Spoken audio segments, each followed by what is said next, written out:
Hey everyone, there are a number of people who are white who, in the wake of the murders of Alton Sterling and Philando Castile, have said that they, as white people, can't fully understand or begin to understand what someone black goes through in life and in dealing with racist incidents on a daily basis.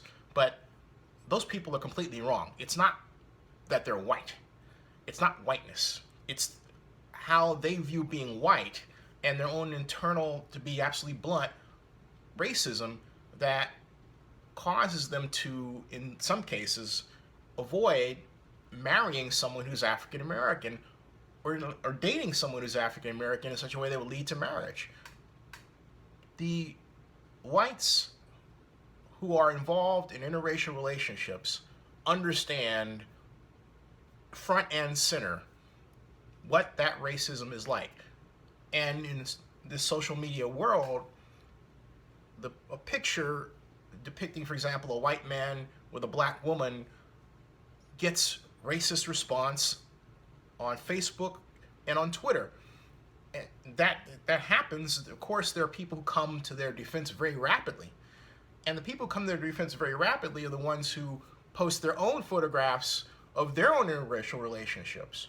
So you have to remember something, that it's very important not just to try to see how life is beyond what you experience, but also front and center deal with the fact that you yourself have made choices that have separated you from somebody who's black for your own set of reasons. You have to deal with those reasons honestly and then move forward. It's not a matter of saying, okay, well, I never dated anybody who's black, but I dated someone who's Asian. That's, from the standpoint of skin color, that person isn't black.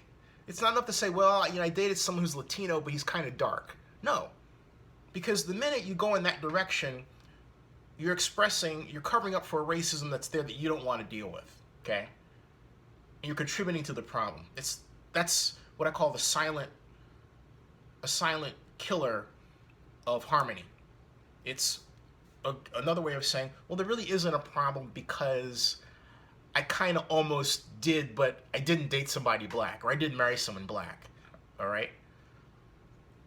We have to get to a point where we are 1,000% honest about the hard facts that have created America and that have formed a foundation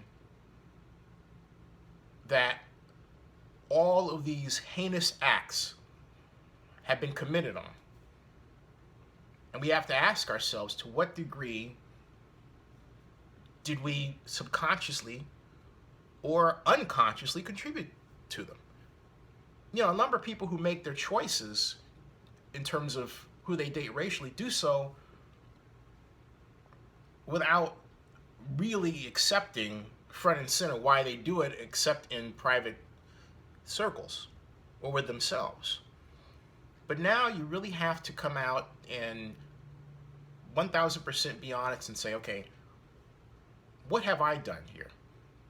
If, for example, you were introducing someone to a person you thought that would be great for them to date, did you introduce somebody who was white to someone else who was white as a blind date? Did you avoid matching them up with someone black because you didn't think they would like them, even though that person may very well be a better match for them? Did you contribute to their own racism? Okay? All of this contributes to that, because if you did, then in expressing your racism, you're preventing the creation of a relationship that, first of all, may very well have been the better one, A, and then B, also avoid the creation of a relationship where that person completely understands what the other person is going through and therefore is far more likely to fight it.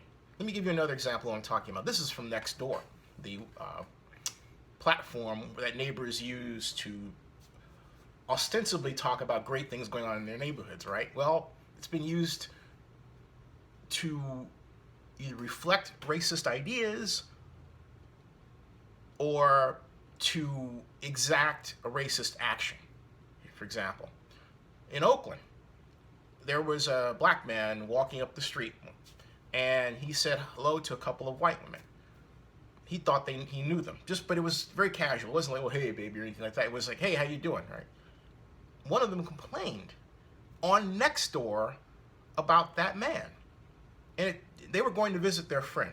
Now, here's the irony of the whole deal: the friend they were going to visit was a white woman who was married to that black guy, and so she got on Nextdoor and just tore them a new one, a complete new one. Okay? I seriously doubt they're friends after all that. I hope you get the idea now. It's not being white. It's how you choose to be white.